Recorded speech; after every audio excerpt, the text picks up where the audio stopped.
Hi, my name is Alex Nascimento, and I am here to speak to you about security tokens and how security tokens on a blockchain will revolutionize finance and will change businesses forever. Here's my email. In case you have any questions, please feel free to send an email over. A little bit about me. I'm the co-founder of the UCLA Blockchain Lab, today called Blockchain at UCLA, and also an angel investor and a UCLA Anderson alumni. The goal here is to educate, create a community, help you guys with research and development, and teach you a little bit about business blockchain applications.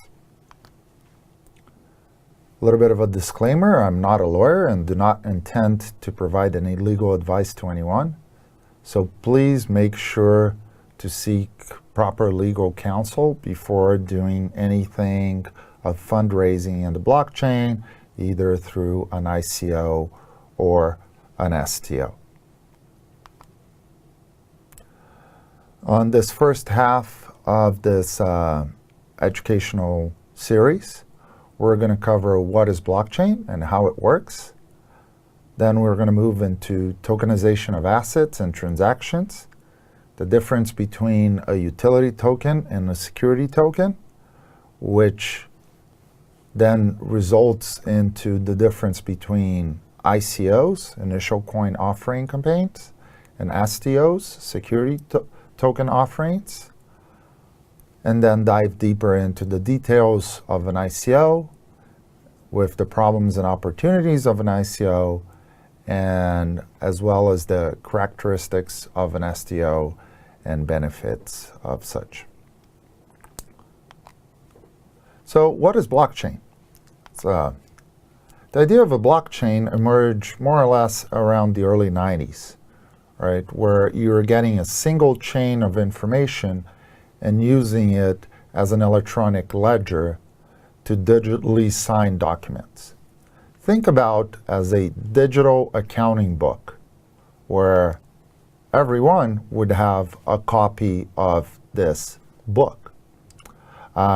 This way of processing information, it's mainly referred as a distributed public digital ledger, where it would secure a list of transactions that are copied repeatedly among all the computers that participate in the network, right?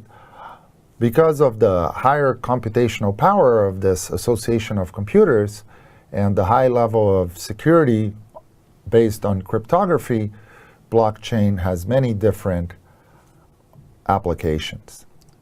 It brings a variety of different benefits, including speed, security, transparency, convenience, and costs to financial institutions and consumers. So ideally, blockchain records the data.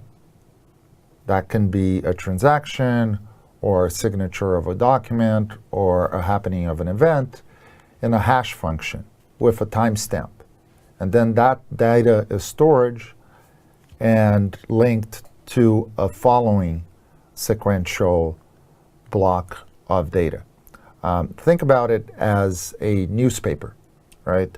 The events that happened yesterday will be on the first cover of the newspaper with the date of yesterday.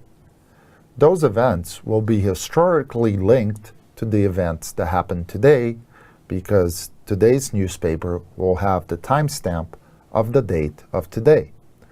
And moving forward, this will be linked to the events of tomorrow, and the sequential dates as the cover of the newspaper will have the timestamp of the date of tomorrow and the following dates. This links all the information together and creates a permanent time and date stamp, which can be very useful for payments, financial asset transfers, ownership, fractionalization, and notary services. So what is blockchain? Blockchain is this encrypted, decentralized database where it's a shared ledger which is hosted on multiple computers as opposed to one single computer, which would be a centralized database.